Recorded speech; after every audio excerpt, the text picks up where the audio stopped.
નમસ્કાર. વિજ્ઞાન અને ટેકનોલોજીના આ લેક્ચરની અંદર આપણે સૌ પ્રથમ પાચન તંત્ર વિશેનો વિડીયો નિહાળ્યો. હવે પાચન તંત્ર વિશેનો વિડીયો નિહાળ્યા પછી જે ખોરાકનું પાચન થઈ જાય છે, આ ખોરાક છે એ શરીરમાં કઈ જગ્યાએ જાય છે અને તેમાંથી શક્તિ કેવી રીતે ઉત્પન્ન થાય છે તે સમજવાનું છે. તો તે સમજવા માટેનો પ્રશ્ન છે એ આ છે કે ખાદ્ય પદાર્થ છે એમાંથી શક્તિ મુક્ત કરવા માટેની પ્રક્રિયાઓ વર્ણવો. એ ખાદ્ય પદાર્થ જે આપણે ખાઈએ છીએ એની અંદરથી શક્તિ છે એ કેવી રીતે મુક્ત થાય છે એ આપણે પ્રસ્તુત લેક્ચરની અંદર સમજવાનું છે કે ખાદ્ય પદાર્થમાંથી શક્તિ છે એ કેવી રીતે ઉત્પન્ન થાય છે.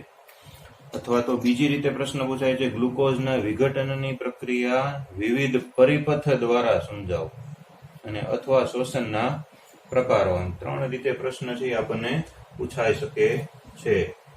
તો શ્વસનના પ્રકારો થકી આપણે સમજીએ તો ગ્લુકોઝ જે છે એ આપણે શક્તિ ઉત્પન્ન કરવા માટે અથવા શક્તિ માટેનો સૌથી મુખ્ય સ્ત્રોત છે કે જેની અંદરથી સૌથી વધારે શક્તિ ઉત્પન્ન થાય છે એ કાર્બોદિત છે, એ ગ્લુકોઝ છે કે તેની અંદરથી સૌથી વધારે પ્રમાણની અંદર શક્તિ મુક્ત થાય છે. કેવી રીતે મુક્ત થાય તો આપણે પહેલા એનું એક શોર્ટકટ સમજી લઈએ કે જે પાચિત ખોરાક હોય છે, બરોબર. આપણે એનું એક શોર્ટકટ સમજી લઈએ. તો શોર્ટકટ સમજવા માટે કે જે પાચિત ખોરાક હોય છે, આ પાચિત ખોરાક છે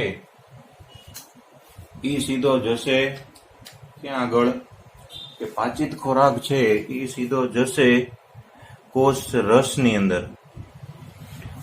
પાચિત ખોરાક કોષ પાસે પહોંચે એટલે કોષની અંદર દાખલ થાય એટલે પાચિત ખોરાક સૌથી પહેલા જ્યાં આવે એ કોષ રસ આવે. કોષ રસની અંદર તરતો એ કોષ રસની અંદર કણાભ સૂત્ર સુધી પહોંચે. અને કણાભ સૂત્રનું આપણે 9મા ધોરણની અંદર જોઈ ગયા કે એને કોષનું પાવર હાઉસ કહેવાય. એટલે કણાભ સૂત્રની અંદર જે પાચિત ખોરાક હોય એ પાચિત ખોરાકનું જૈવિક દહન થાય, અને જૈવિક દહન થઈ અને એનાથી શક્તિ ઉત્પન્ન થાય છે. તો આ આખી પ્રક્રિયા છે એને આપણે શ્વસન તરીકે ઓળખીએ છીએ. પાચિત ખોરાક કોષરસમાં જાય, કોષરસની અંદર કણાભ સૂત્રમાં એનું જૈવિક દહન થઈ અને દહન થઈને શક્તિ ઉત્પન્ન થાય છે. શક્તિ 2 રીતે ઉત્પન્ન થાય છે. ઓક્સિજનની મદદથી ઉત્પન્ન થાય અને ઓક્સિજન વગરે ઉત્પન્ન થાય. એટલે ઓક્સિજનના ઉપયોગથી ગ્લુકોઝનું જો સંપૂર્ણ વિઘટન થાય તો એવા શ્વસનને જારક શ્વસન કહેવામાં આવે છે. એટલે અહીંયા આગળ 2 પ્રકાર પાડી દીધા છે શક્તિ ઉત્પન્ન કરવાની પ્રક્રિયાના. એક પ્રકાર છે એને જારક શ્વસન તરીકે ઓળખવામાં આવે છે, અને બીજો પ્રકાર છે એને અજારક શ્વસન તરીકે ઓળખવામાં આવે છે. એટલે આપણે 2 રીતે યાદ રાખવાનું, જારક શ્વસન અને અજારક શ્વસન. તફાવતની રીતે પણ આપણને પૂછાય છે. તો જારક શ્વસનની પહેલા મુદ્દાની અંદર આપણે એની વ્યાખ્યા આપવાની કે જારક શ્વસનની અંદર શું થાય અને અજારક શ્વસનમાં શું થાય. તો જારક શ્વસન છે એની અંદર પહેલો જ મુદ્દો આપણે એની વ્યાખ્યાનો કે ઓક્સિજનના ઉપયોગથી ગ્લુકોઝનું સંપૂર્ણ વિઘટન થાય. ઓક્સિજનના ઉપયોગથી, ઓક્સિજનનો ઉપયોગ કરે, ઓક્સિજનના ઉપયોગથી ગ્લુકોઝનું સંપૂર્ણ વિઘટન, ઓક્સિજનના ઉપયોગથી ગ્લુકોઝનું સંપૂર્ણ વિઘટન થાય છે. અને અજારક શ્વસનમાં એનું વિરોધી જ હંમેશા લખવાનું હોય, કારણ કે તફાવત છે. અહીંયા ઉપયોગથી, અહીંયા ઓક્સિજનના ઉપયોગ વગર, ઓક્સિજનના ઉપયોગ વગર ગ્લુકોઝનું વિઘટન થવાની પ્રક્રિયાને અજારક શ્વસન તરીકે ઓળખવામાં આવે છે. એટલે જારક શ્વસન અને અજારક શ્વસનનો પહેલો મુદ્દો કે કેવી રીતે ઓક્સિજનનો ઉપયોગ કરીને થાય કે ઓક્સિજનનો ઉપયોગ વગર થાય. હવે અહીંયા આપણને એને એમ કીધું છે કે બે પરિપથ સમજાવો. તો એ પરિપથ સમજાવવા માટે આપણે ગ્લુકોઝનું પહેલા વિઘટન દર્શાવવું પડે. તો આપણે પહેલા એનો પરિપથ દર્શાવી દઈએ કે શક્તિનો મુખ્ય સ્ત્રોત છે એ ગ્લુકોઝ છે. એટલે અહીંયા આપણે પહેલા ગ્લુકોઝ લખીએ કે ગ્લુકોઝ શક્તિનો મુખ્ય સ્ત્રોત. ગ્લુકોઝ છે એનું સૂત્ર C6H12O6 છે. એટલે ગ્લુકોઝની અંદર 6 કાર્બન રહેલા છે. ગ્લુકોઝની અંદર કાર્બનની સંખ્યા કેટલી કે 6. હવે આ ગ્લુકોઝનું શું થાય છે એ આપણે જોઈએ. ગ્લુકોઝ છે એ સીધો કોષ રસની અંદર જશે. આપણો કોષ રસ, એની અંદર ગ્લુકોઝ છે એ જાય છે, કોષ રસ. અને કોષ રસમાં જઈ અને કોષ રસમાં સૌથી પહેલા એની અંદર વિઘટન થઈ અને પાયરુવેટના અણુ બને છે 2. એની અંદર વિઘટન થાય છે ગ્લુકોઝનું કોષ રસમાં અને પાયરુવેટ. આ પાયરુવેટ છે એની અંદર 3 કાર્બન હોય, એટલે 3 કાર્બન વાળા 2 અણુ બને છે. કોષ રસની અંદર ગ્લુકોઝનું વિઘટન થાય છે, પાયરુવેટના અણુ બને છે. આ પ્રક્રિયા છે એને ગ્લાયકોલિસિસ કહેવામાં આવે છે. ગ્લાયકોલિસિસ, ગ્લુકોઝને તોડવાની પ્રક્રિયા. એનું નામ અત્યારે આપણે આવતું નથી, પણ યાદ રાખવાનું આપણે એ પ્રક્રિયા છે એ પ્રક્રિયાને ગ્લાયકોલિસિસ તરીકે ઓળખવામાં આવે છે. પ્રક્રિયાનું નામ છે ગ્લાયકોલિસિસ. એટલે આ પ્રક્રિયા છે એના દ્વારા એ તોડવામાં આવે છે, ગ્લાયકોલિસિસની પ્રક્રિયા. એટલે પાયરુવેટ બન્યો. હવે આ પાયરુવેટ જે બને છે બરોબર, એની સાથે થોડીક ઉર્જા પણ ઉત્પન્ન થાય છે. પાયરુવેટની સાથે થોડીક ઉર્જા છે ઉત્પન્ન થાય છે. ત્યારબાદ હવે આ પાયરુવેટ છે એ જુદા જુદા 3 માર્ગોની અંદર પ્રવેશ કરે છે. કેટલા માર્ગો છે? એના 3 માર્ગો છે. એ 3 માર્ગો જે છે એને જ આ લોકોએ પરિપથ એવું કીધું છે કે પરિપથ. તો પરિપથની અંદર આ જે પ્રથમ 2 માર્ગ છે એ 2 માર્ગ ઓક્સિજનનો ઉપયોગ કરશે નહીં. તો એના માટે આપણે પહેલા લખી નાખીએ કે ઓક્સિજન છે એની ગેરહાજરીમાં પ્રક્રિયા થશે. આ બીજી પ્રક્રિયા છે એ ઓક્સિજનની ગેરહાજરીમાં પ્રક્રિયા થશે. ઓક્સિજનની ગેરહાજરીમાં, તો ઓક્સિજનની ગેરહાજરીમાં પ્રક્રિયા થાય અને આપણે શું કહીએ છીએ? અજારક શ્વસન. એટલે આ બંને પરિપથ છે એ કોના છે? અજારક શ્વસનના છે, કે જે ઓક્સિજનની ગેરહાજરીમાં થાય છે. એમાં આ પહેલું છે એ ઈસ્ટના કોષોની અંદર થાય છે, ઈસ્ટના કોષો. અને બીજું છે એ પ્રાણીઓના સ્નાયુ કોષોની અંદર થાય છે. એટલે બીજો પરિપથ છે એ સ્નાયુ કોષોની અંદરનો છે. પેલો છે ઈસ્ટનો છે. એટલે ટૂંકમાં આ છે એ વનસ્પતિ માધ્યમ છે અને આ છે એ પ્રાણીજ માધ્યમ છે. આ પરિપથની અંદર જો પાયરુવેટ પ્રવેશે તો એ પાયરુવેટ છે એનું ઇથેનોલની અંદર રૂપાંતર થાય છે. ઇથેનોલ. ઇથેનોલ ઉપરાંત એની અંદરથી કાર્બન ડાયોક્સાઇડ ઉત્પન્ન થાય છે અને પ્લસ આપણે જરૂરી છે એવી ઉર્જા ઉત્પન્ન થાય છે અને આ ઉર્જા છે એટીપી સ્વરૂપે હોય છે, એડેનોસાઇન ટ્રાઇફોસ્ફેટ, એટલે આ સ્વરૂપે હોય છે, એટીપી સ્વરૂપે. એટલે ઇથેનોલ કાર્બન ડાયોક્સાઇડ વત્તા ઉર્જા. પ્રાણીજ માધ્યમની અંદર જો એ સ્નાયુ કોષોની અંદર પ્રવેશે તો એની અંદરથી લેક્ટિક એસિડ ઉત્પન્ન થાય છે. એટલે લેક્ટિક એસિડ પ્રાણીજ માધ્યમની અંદર ઉત્પન્ન થાય છે અને લેક્ટિક એસિડ ઉત્પન્ન થાય એની સાથે તે ઉર્જા છે એ ઉત્પન્ન થાય છે અને એ ઉર્જા પણ એટીપી સ્વરૂપની અંદર જ હોય છે. કેલેરીની અંદર જોઈએ આપણે તો 54 કિલો કેલેરી જેટલી શક્તિ મુક્ત થાય છે. એટીપી ની અંદર 2 એટીપી ઉત્પન્ન થાય છે, અહીંયા 2 એટીપી ઉત્પન્ન થાય, અહીંયા 2 એટીપી ઉત્પન્ન થાય છે. હવે આ બીજો જે માર્ગ છે પાયરુવેટના અણુનો બીજો માર્ગ, આ માર્ગ છે એ જારક શ્વસન માટેનો છે કે જેની અંદર ઓક્સિજન છે એની હાજરીમાં પ્રક્રિયા થશે.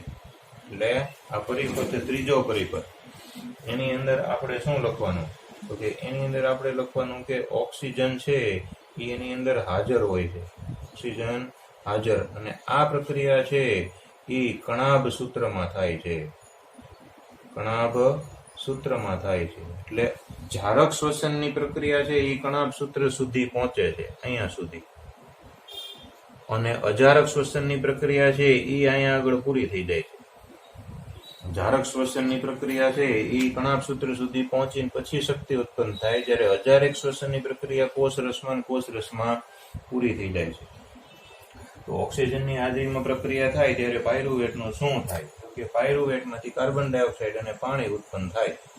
કાર્બન ડાયોક્સાઇડ ઉત્પન્ન થાય છે અને પાણી ઉત્પન્ન થાય છે અને વત્તા એની અંદર ઉર્જા ઉત્પન્ન થાય છે. આ ઉર્જા પણ એટીપી ના સ્વરૂપમાં જ હોય છે, પણ અહીંયા આગળ જે ઉર્જા ઉત્પન્ન થાય છે 38 એટીપી જેટલી ઉત્પન્ન થાય છે, 38 એટીપી.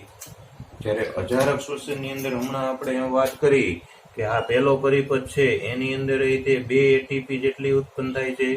જો બીજા પરિપથની અંદર જઈએ તોય તે એની અંદર 2 એટીપી જેટલી ઉર્જા જ ઉત્પન્ન થાય છે.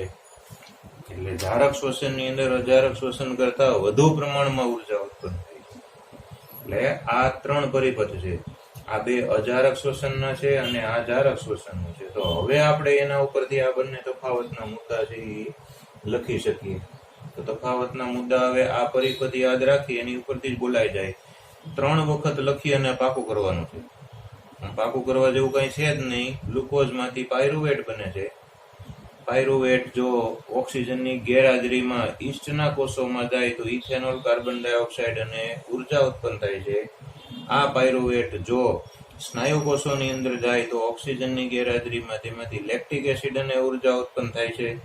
તો આ 2 શ્વસન છે અને અજારક શ્વસન કહેવામાં આવે છે. જો પાયરુવેટનો અણુ કણાભ સૂત્રની અંદર જઈ અને ઓક્સિજનની હાજરીમાં રાસાયણિક પ્રક્રિયા કરીને કાર્બન ડાયોક્સાઇડને પાણી ઉત્પન્ન કરીને એટીપી ઉત્પન્ન કરે તો એને જારક શ્વસન કહેવામાં આવે છે. એટલે 38 એટીપી છે એ જારક શ્વસનની અંદર ઉત્પન્ન થાય છે, કણાભ સૂત્રની અંદર થતી પ્રક્રિયાને. એટલે જ કણાભ સૂત્રને કોષનું આપણે પાવર હાઉસ કહેતા હતા કે જારક શ્વસનની પ્રક્રિયાથી તેની અંદર વધુ પ્રમાણમાં એટીપી ઉત્પન્ન થાય છે. તો તફાવતની અંદર આપણને પૂછે તો તફાવતનો બીજો મુદ્દો આપણે શું લખી શકીએ? પહેલો મુદ્દો આપણે વ્યાખ્યાનો લખો. બીજો મુદ્દો તફાવતનો શું લખી શકાય તો કે જારક શ્વસનની પ્રક્રિયા છે એ 2 જગ્યાએ થાય છે, એનું આપણે સ્થાન લખવું પડે કે જારક શ્વસનની પ્રક્રિયા છે એ કોષ રસમાંય થાય છે અને એ કણાભ સૂત્રમાંય થાય છે, કે કોષ રસ અને કણાભ સૂત્ર એમ બંનેમાં થાય છે. જ્યારે અજારક શ્વસનની પ્રક્રિયા છે એની વાત કરીએ તો એ માત્ર કોષ રસમાં જ થાય છે, માત્ર કોષ રસની અંદર જ પ્રક્રિયા થાય છે, કણાભ સૂત્રમાં થતી નથી. એટલે આ બીજો મુદ્દો છે, કોષ રસમાં થાય અને કણાભ સૂત્રમાં થાય. ઓલી પ્રક્રિયા માત્ર કોષ રસની અંદર થાય, કણાભ સૂત્રમાં થતી નથી. ત્યાર પછી એની પછીનો મુદ્દો કે જારક શ્વસન છે એની અંદર વધુ માત્રામાં શક્તિ ઉત્પન્ન થાય છે, અને વધુ શક્તિ ઉત્પન્ન થાય છે. હમણાં આપણે જોયું 38 એટીપી અને 686 કિલો કેલરી કહેવાય.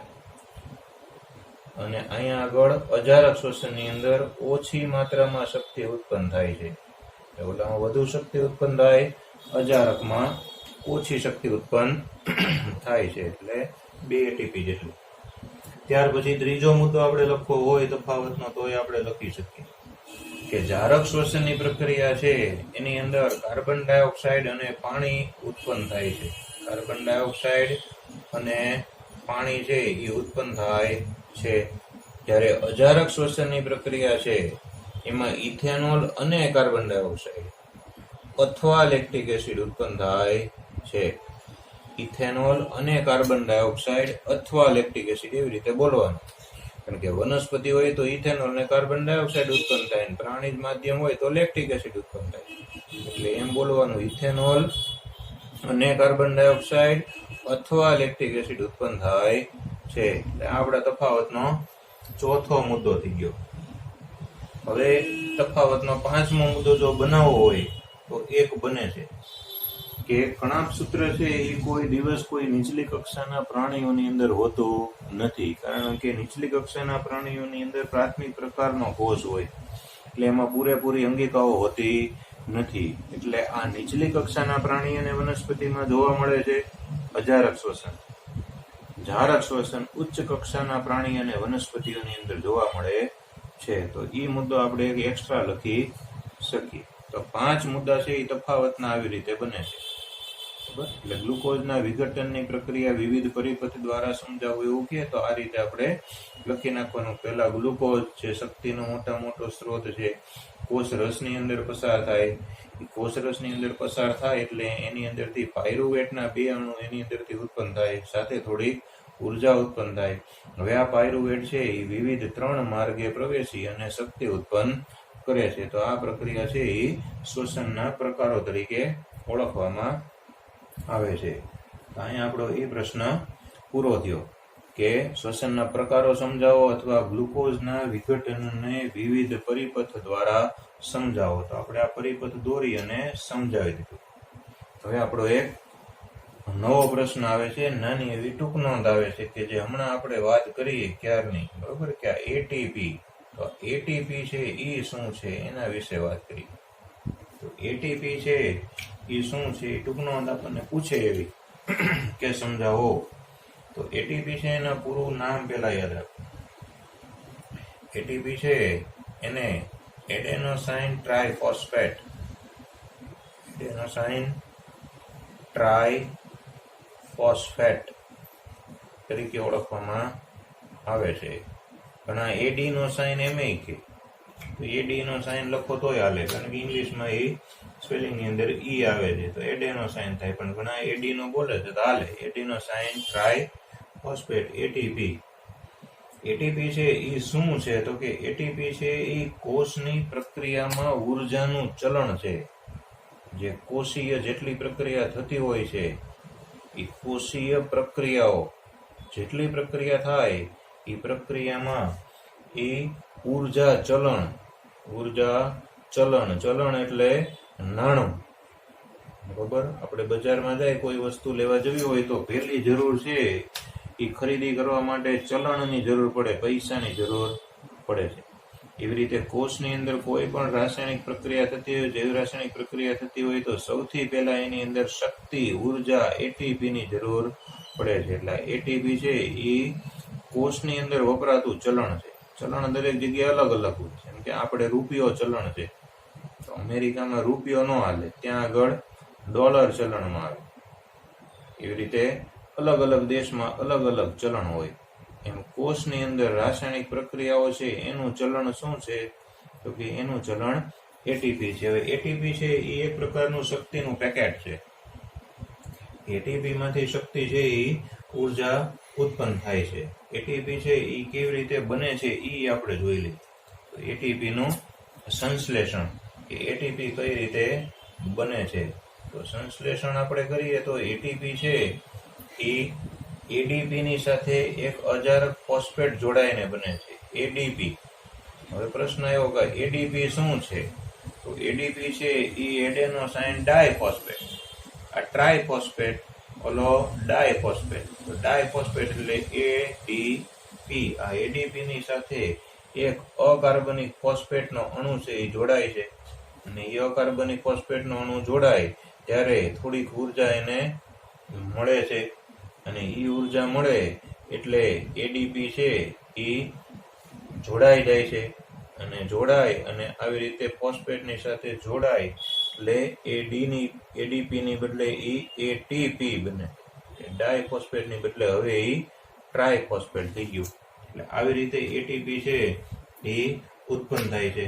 એડીપી ની સાથે કોષીય શ્વસન દરમિયાન એડીપી ની સાથે અકાર્બનિક ફોસ્ફેટ જોડાઈને એટીપી બને છે.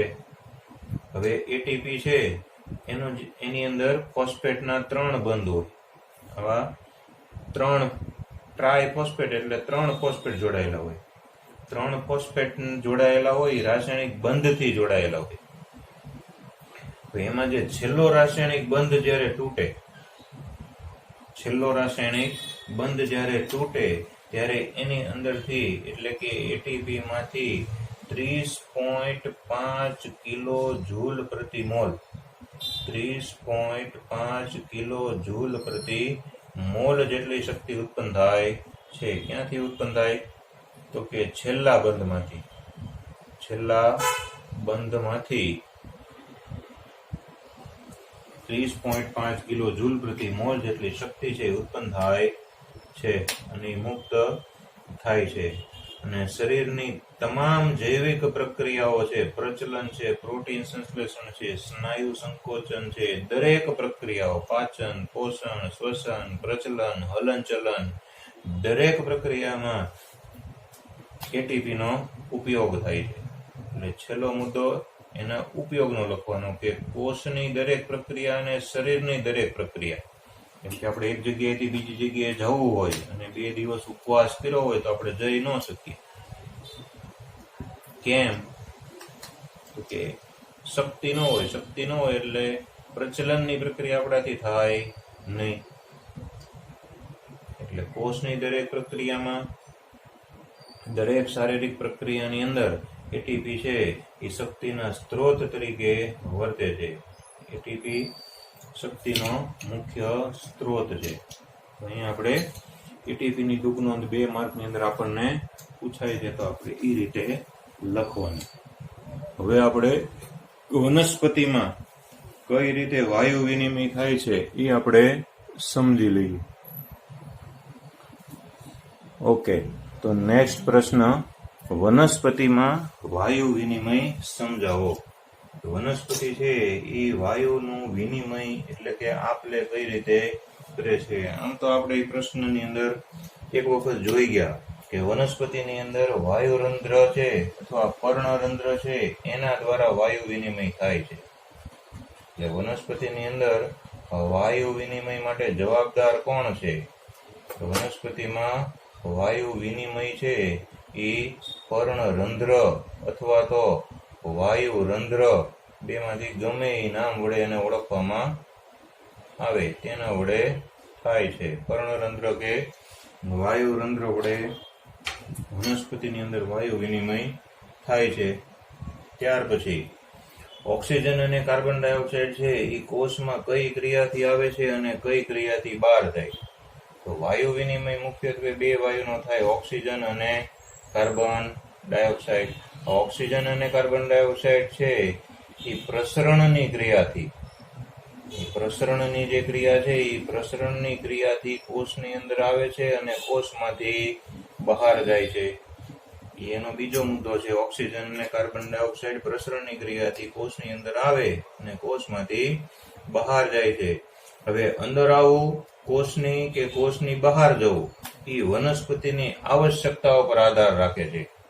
બરોબર? એટલે કે કઈ દિશામાં જવું, ઓક્સિજન અને કાર્બન ડાયોક્સાઇડે કઈ દિશામાં જવું તે કોષની આવશ્યકતાઓ પર આધાર રાખે છે. કોષની જરૂરિયાત એટલે આવશ્યકતા. જેમ કે પ્રકાશ સંશ્લેષણની પ્રક્રિયા જ્યારે શરૂ હોય ત્યારે કાર્બન ડાયોક્સાઇડ અંદર આવે અને ઓક્સિજન બહાર જાય. પણ રાત્રે જ્યારે પ્રકાશ સંશ્લેષણની પ્રક્રિયા બંધ હોય જ્યારે કાર્બન ડાયોક્સાઇડ છે એ બહાર નીકળે અને ઓક્સિજન અંદર જાય. એટલે કઈ દિશામાં જવું એ કોષની આવશ્યકતા ઉપર આધાર રાખે છે. એટલે અહીંયા આગળ આપણે બે મુદ્દા લખવાના કે ભાઈ રાત્રે શું થાય, તો કે ભાઈ રાત્રે પ્રકાશ સંશ્લેષણ ન થતું હોય ત્યારે કાર્બન ડાયોક્સાઇડ દૂર થાય અને ઓક્સિજન છે એ અંદર પ્રવેશે. અને બીજા મુદ્દામાં દિવસે શું થાય, તો કે દિવસે જ્યારે પ્રકાશ સંશ્લેષણની પ્રક્રિયા થતી હોય ત્યારે કાર્બન ડાયોક્સાઇડ અંદર આવે અને ઓક્સિજન છે એ મુક્ત થાય છે. એટલી વસ્તુ આપણે આની અંદર લખવાની. એટલે એને વનસ્પતિની અંદર વાયુ વિનિમય કર્યું એવું કહેવામાં આવે છે. એટલે 2 માર્કની અંદર આપણને પ્રશ્ન પૂછાય છે કે વનસ્પતિની અંદર વાયુ વિનિમય સમજાવો. એટલે 2 માર્કનો વાયુ વિનિમય વિશેની નોંધ આપણે લખવાની. હવે આપણે નવો પ્રશ્ન કે સ્થળચર પ્રાણીઓમાં શ્વસન વાયુ વિનિમયની આવશ્યકતાઓ સમજાવો. સ્થળચર પ્રાણીઓ, જે પ્રાણીઓ જમીન ઉપર રહેતા હોય એવા પ્રાણીઓને સ્થળચર પ્રાણીઓ કહેવામાં આવે છે. એટલે પ્રશ્ન એવો આવ્યો છે સ્થળચર પ્રાણીઓ એની અંદર વાયુ વિનિમયની આવશ્યકતાઓ, જમીન ઉપર રહેતા હોય એવા પ્રાણીઓ, સ્થળચર પ્રાણીઓ છે એમાં વાયુ વિનિમય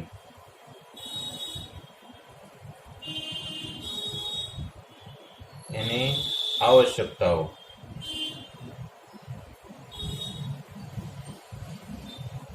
સ્થળચર પ્રાણીઓમાં વાયુ વિનિમયની આવશ્યકતાઓ સમજાવો. તો સ્થળચર પ્રાણીઓ છે એ વાતાવરણના ઓક્સિજનનો ઉપયોગ કરે છે અને જુદા જુદા અંગો દ્વારા શોષણ પામે છે. પહેલો મુદ્દો કે સ્થળચર પ્રાણીઓ છે એ શું કરે છે, તો કે વાતાવરણના ઓક્સિજનનો, દરેક પ્રાણીઓ ઓક્સિજનનો જ ઉપયોગ કરે. સ્થળચર પ્રાણીઓ છે એ વાતાવરણના ઓક્સિજનનો ઉપયોગ કરે છે. વાતાવરણના ઓક્સિજનનો સ્થળચર પ્રાણી ઉપયોગ કરે અને જુદા જુદા અંગો દ્વારા જે શોષણ પામે છે, જે તેના જુદા જુદા અંગો દ્વારા, જે તેના જુદા જુદા અંગો દ્વારા શોષાય છે. દરેક પ્રાણીઓની અંદર અલગ અલગ અંગો હોય, જુદા જુદા અંગો દ્વારા એ શોષણ પામે છે. એટલે વાતાવરણના ઓક્સિજનનો ઉપયોગ કરે, જે જુદા જુદા અંગો દ્વારા તેનું શોષણ થાય છે.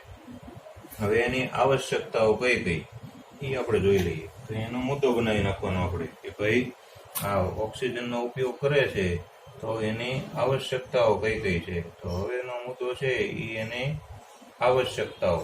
આવશ્યકતા કઈ કઈ છે, તો આવશ્યકતાની અંદર આવશ્યકતા પહેલી કે બધા અંગોમાં એવી રચના હોય કે સપાટીના ક્ષેત્રફળમાં વધારો થઈને વધુ ઓક્સિજન વાતાવરણના સંપર્કમાં આવે.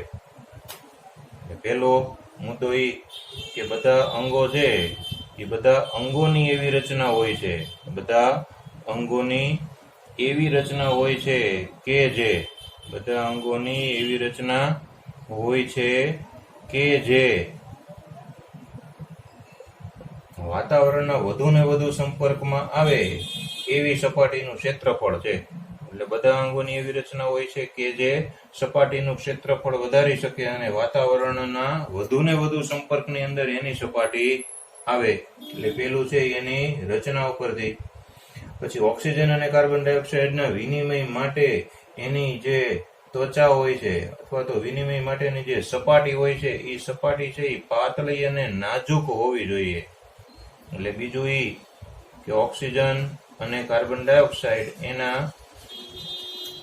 વિનિમય માટે સપાટી પાતળી અને નાજુક હોવી જોઈએ. પાતળી અને નાજુક સપાટી હોય છે એના દ્વારા વધુ પ્રમાણની અંદર ઓક્સિજન અને કાર્બન ડાયોક્સાઇડ છે એ સપાટીના સંપર્કની અંદર આવે છે. ત્રીજું કે રક્ષણ થાય સપાટીનું, કારણ કે પાતળી અને નાજુક હોય એટલે રક્ષણની જરૂર પડે અને રક્ષણ થાય એટલે આ સપાટી છે એ શરીરની અંદર આવેલી હોવી જોઈએ.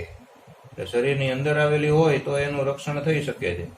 કે ત્રીજો મુદ્દો એ કે ભાઈ શરીરની અંદર એ સપાટી આવેલી હોવી જોઈએ. એની પછી કે વિનિમય માટે હવા આવવાનો છે ને એનો રસ્તો હોવો જોઈએ. વિનિમય માટે હવા છે એ અંદર આવવાનો રસ્તો, હવા આવવાનો યોગ્ય રસ્તો હોવો જોઈએ. ત્યાર પછી ત્રીજું, હવા આવવાનો રસ્તો હોય તેવી રીતે જ્યારે શોષણ થતું હોય ત્યારે હવા છે એ બહાર જવા માટેની ખાસ વ્યવસ્થા હોવી જોઈએ.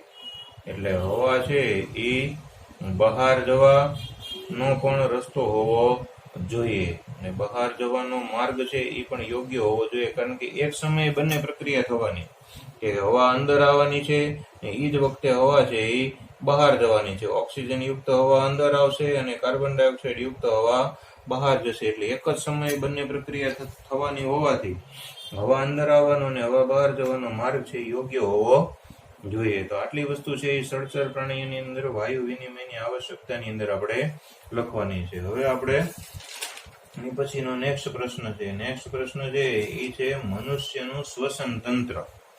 મનુષ્યનું શ્વસન તંત્ર સમજાવો, એવો આપણને પ્રશ્ન પૂછે છે. તો આપણે મનુષ્યના શ્વસન તંત્રની અંદર આપણે પહેલા એના શ્વસન અંગોના નામ લખી નાખવાનું અને એના કાર્ય લખી નાખવાનું. તો પેલું છે એ છે એના નસકોરા. નસકોરા અને નાસિકા માર્ગ. એટલે આ પેલું છે કે નસકોરા, અને નસકોરાની સાથે નાસિકા માર્ગ. એટલે નસકોરા અને નાસિકા માર્ગ છે એ એનો પહેલો મુદ્દો બને છે. નસકોરા અને નાસિકા માર્ગ. તો નસકોરા છે એના દ્વારા શું થાય? નસકોરા દ્વારા હવા છે એ શરીરની અંદર પ્રવેશે છે, અને માર્ગમાં આવતા સૂક્ષ્મ રોમ દ્વારા હવા છે એમાં રહેલી ધૂળ અને બીજી અશુદ્ધિ છે એ ગળાઈ જાય છે. એટલે પહેલો જ મુદ્દો એ કે નસકોરા દ્વારા હવા છે એ શરીરની અંદર નસકોરા દ્વારા હવા શરીરમાં પ્રવેશે. એટલે શરીરમાં આવવા માટેનો મુખ્ય માર્ગ છે નસકોરા. એટલે શરીરમાં પ્રવેશે. હવે શરીરમાં હવા પ્રવેશે તો હવાને કઈ એમને આવવા દે નહીં. એટલે હવા પ્રવેશે ત્યારે એના માર્ગની અંદર સિક્યુરિટી ગાર્ડ હોય અને સિક્યુરિટી ચેક કરે. એવી રીતે એના માર્ગમાં સૂક્ષ્મ રોમ આવેલા હોય, અને આ સૂક્ષ્મ રોમ છે એ શું કરે? એ સૂક્ષ્મ રોમ છે એની અંદર હવા છે એ ગળાય છે, અને હવા ગળાય અને જો એની અંદર કોઈ ધૂળના રજકણો હોય અથવા તો એની અંદર કોઈ સૂક્ષ્મ જીવો હોય તો એવી અશુદ્ધિઓ છે એ બધી એમાં ગળાઈ જાય છે અને દૂર થાય છે. એટલે શુદ્ધ હવા જ છે એ અંદર જાય છે. એટલે આ દૂર થાય છે. નસકોરા અને નાસિકા માર્ગ. ત્યાર પછી નસકોરાની અંદર શ્લેષ્મ આવેલો હોય છે. શ્લેષ્મ સ્તર. શ્લેષ્મ સ્તર છે એ પણ આ પ્રક્રિયા છે એની અંદર મદદ કરે છે. શ્લેષ્મ સ્તર પણ આ પ્રક્રિયાની અંદર મદદ કરે છે. કેવી રીતે? તો કે અમુક રજકણ કે સૂક્ષ્મ જીવો રહી ગયા તો એ શ્લેષ્મ સ્તરની અંદર ચોંટી જાય છે. એટલે ત્યાર પછી અંદર જે હવા જાય એ શુદ્ધ હવા જાય છે. એટલે નસકોરા અને નાસિકા માર્ગની અંદર આપણે 2 વાક્ય લખવાના. બરાબર. ત્યાર પછી બીજું કે ગળાની અંદર રહેલા અંગો. તો ગળામાં ક્યાં ક્યાં અંગો હોય એ એનો બીજો મુદ્દો છે. પેલો નસકોરા અને નાસિકા માર્ગ. બીજો મુદ્દો છે એ ગળામાં રહેલા અંગો. ગળું છે એને કંઠનળી પણ કહેવામાં આવે છે. એટલે ગળામાં રહેલા અંગો એના વિશે આપણે જોવાનું કે ગળામાં જે અંગો રહેલા હોય છે એ કેવી રીતે શ્વસનની પ્રક્રિયામાં મદદ કરે છે. તો ગળામાં રહેલા અંગો છે એની અંદર કંઠનળી, સ્વરપેટી અને શ્વાસ નળી છે એ આવેલું હોય છે. એટલે 3 વસ્તુ એની અંદર ગળામાં હોય. પેલું કંઠનળી. ગળું છે એની અંદર આવેલી હોય નળી એને કંઠનળી કહેવાય. બીજા નંબરની અંદર એની અંદર આવેલું હોય સ્વર પેટી, અને ત્રીજા નંબરની એની અંદર શ્વાસ નળી. આ 3 વસ્તુ છે એ ગળાની અંદર રહેલી હોય છે, અને આ ત્રણેય છે એ જોડાય અને એક આખો હવાને પસાર થવા માટેનો સળંગ માર્ગ છે એ બનાવે છે. પસાર થવા માટે સળંગ માર્ગ બનાવે છે. કંઠનળી, સ્વરપેટી, શ્વાસ નળી હવાને પસાર થવા માટેનો સળંગ માર્ગ બનાવે છે. શ્વાસ નળી છે એ ગ્રીવાથી ફેફસા સુધી લંબાયેલી હોય છે. અગત્યનું કોણ? તો કે શ્વાસ નળી. તો કે શ્વાસ નળી છે એની લંબાઈ લખવાની કે શ્વાસ નળી પોતે ગ્રીવા એનાથી શરૂ કરી અને ફેફસા સુધી લંબાયેલી હોય છે. લગભગ 15 સેન્ટીમીટર છે એટલી લંબાઈ ધરાવતી હોય છે. એટલે ફેફસા સુધી, ગ્રીવાથી ફેફસા સુધીની લંબાઈ. કંઠનળી પાસે કાસ્થીના વલય જેવી રચના હોય છે. આ કંઠનળી હોય ત્યાં આગળ કાસ્થીના વલય. હવે કાસ્થીના વલય છે એ શું કામ કરે? તો કે કાસ્થીના વલય જેવી રચના આવેલી હોય છે. કાસ્થીના વલય જેવી રચના છે એના કારણે હવા ન હોવા છતાં શ્વાસ નળી છે એ ફૂલેલી રહે છે. એટલે હવા પસાર થવાનો માર્ગ છે એ બંધ થઈ જતો હોતો નથી. એટલે શ્વાસ નળી છે એમાં હવા પસાર થવાનો માર્ગ, જે રસ્તેથી હવા પસાર થાય છે એ હવા પસાર થવાનો જે માર્ગ છે એ માર્ગ છે એ બંધ થઈ જતો નથી. આવું કામ છે એ શ્વાસ નળીનું છે કે કાસ્થીના વલય જેવી રચના છે એ આવેલી હોય છે. એનાથી હવા પસાર થઈ જવાનો માર્ગ છે એ બંધ થઈ જતો નથી. ત્યાર પછી હવે સીધું આવે છે ફેફસાની અંદર કઈ રીતની રચના હોય છે. એટલે આ આવે છે ફેફસા, કે ફેફસા કેવા પ્રકારની રચના ધરાવે છે, ક્યાં આવેલા હોય છે. ફેફસાનું પહેલા મુદ્દામાં સ્થાન લખવાનું કે ઉરસ ગુહામાં એક જોડ ફેફસા આવેલા હોય છે. પેલો મુદ્દો સ્થાન કે ઉરસ ગુહા. ગુહા એટલે ખાલી જગ્યા, એમાં એક જોડ ફેફસા જે આવેલા હોય છે. ત્યાર પછી ફેફસામાં હવાના વહન માટે નાની નાની નળીઓ આવેલી હોય છે, જેના છેડે ફુગા જેવી રચના હોય તેને વાયુ કોષ્ઠ કહેવામાં આવે છે.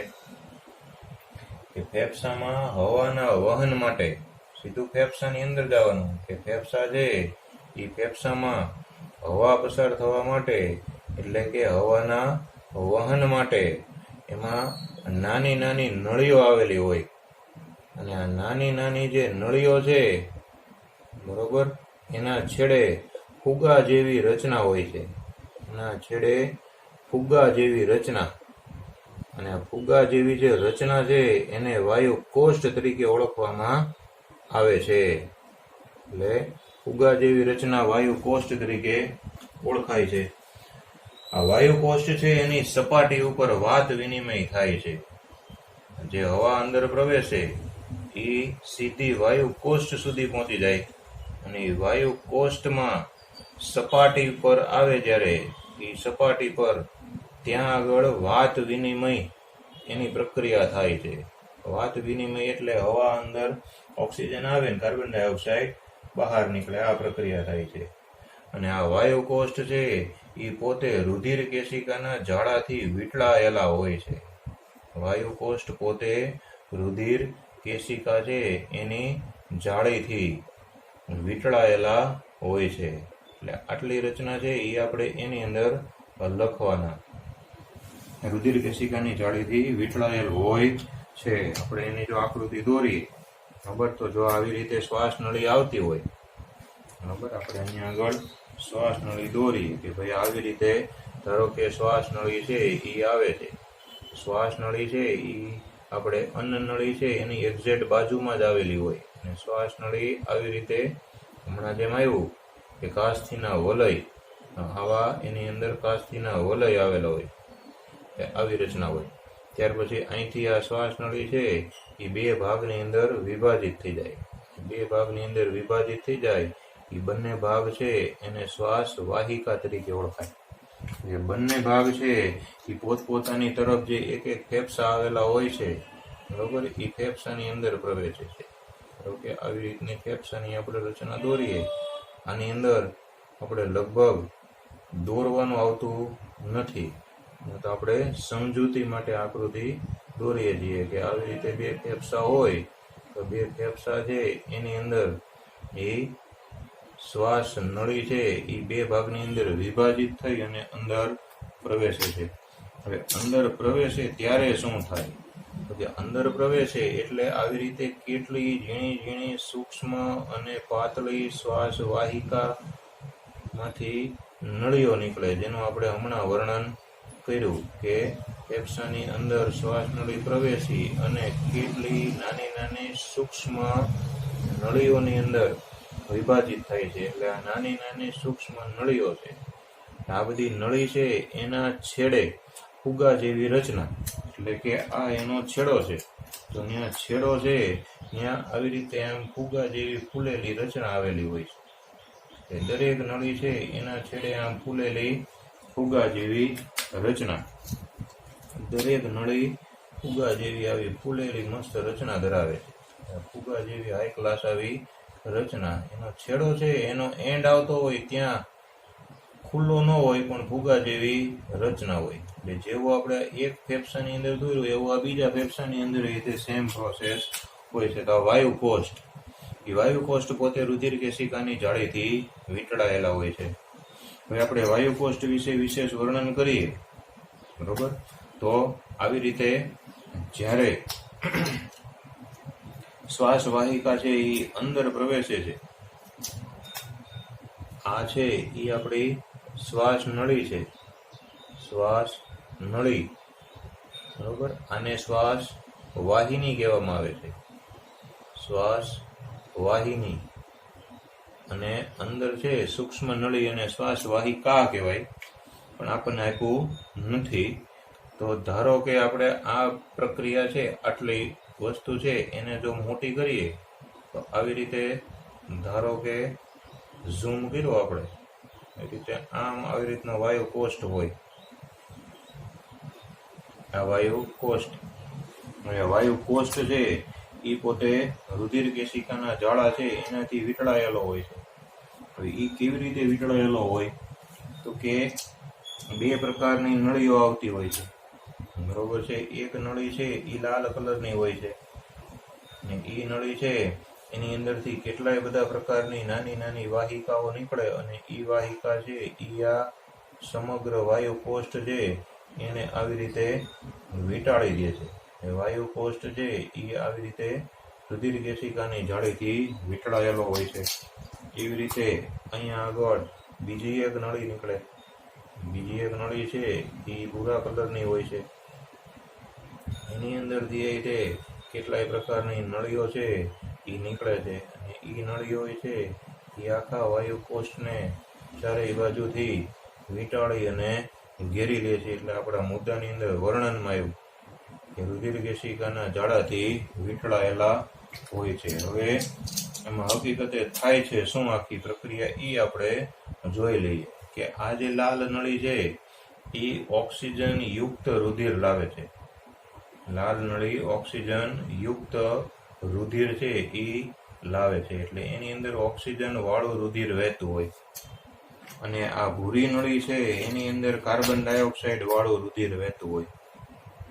ભૂરી નળીની અંદર કાર્બન ડાયોક્સાઇડ યુક્ત રુધિર છે એ વહેતું હોય છે. ભૂરી નળી છે એ કાર્બન ડાયોક્સાઇડ લઈને આવે, કાર્બન ડાયોક્સાઇડ લઈને ફેફસાની અંદર વાયુકોષની અંદર પ્રવેશે રુધિર. એટલે એ વાયુકોષની અંદર શું કરે તો કે કાર્બન ડાયોક્સાઇડ છે એ મુક્ત કરી દે, કાર્બન ડાયોક્સાઇડ મુક્ત કરી દે. એટલે ફેફસામાં બધે આવી રીતે કાર્બન ડાયોક્સાઇડ મુક્ત થયેલો પડ્યો હોય છે. કાર્બન ડાયોક્સાઇડ આમ બધે પડ્યો હોય. એ કાર્બન ડાયોક્સાઇડ જે પડ્યો હોય છે એને આપણે શું કરીએ તો કે ઉચ્છવાસ દ્વારા કાર્બન ડાયોક્સાઇડ છે એ બહાર નીકળી જાય. પછી જેવો આપણે શ્વાસની અંદર ઓક્સિજન લઈએ, આપણે શ્વાસની અંદર કયો વાયુ આવે? ઓક્સિજન વાયુ. તો ઓક્સિજન વાયુ જેવો શ્વાસમાં આવે એટલે અહીંયા ઓક્સિજન વાયુ છે એ પડ્યો હોય, ઓક્સિજન વાયુ પડ્યો હોય એટલે રુધિર શું કરે તો કે રુધિર છે એ કાર્બન ડાયોક્સાઇડને બહાર કાઢી લે, ઓક્સિજનને અંદર બેસાડી દે અને ઓક્સિજન લઈ અને એ રુધિર છે એ પાછું આ નળીની અંદર વહેવા માંડે. આ છે એ ઓક્સિજન યુક્ત રુધિરને લઈ જાય અને આ છે એ કાર્બન ડાયોક્સાઇડ યુક્ત રુધિરને લાવે. અને વાયુ કોષ્ઠની અંદર ઓક્સિજન રુધિરની અંદર ભળી જાય, કાર્બન ડાયોક્સાઇડ રુધિરમાંથી નીકળી જાય. નીકળી ગયેલો કાર્બન ડાયોક્સાઇડ આ માર્ગે સીધો અહીંથી બહાર નીકળી જાય, ફેફસામાંથી શ્વાસવાહિનીમાંથી શ્વાસ નળી મારફતે કાર્બન ડાયોક્સાઇડ છે એ બહાર વાતાવરણની અંદર ચાલ્યો જાય અને ઓક્સિજન છે એ શ્વાસ નળીમાંથી શ્વાસવાહિકામાંથી વાયુકોષની અંદર ઓક્સિજન છે એ રુધિરની અંદર ભળી જાય છે.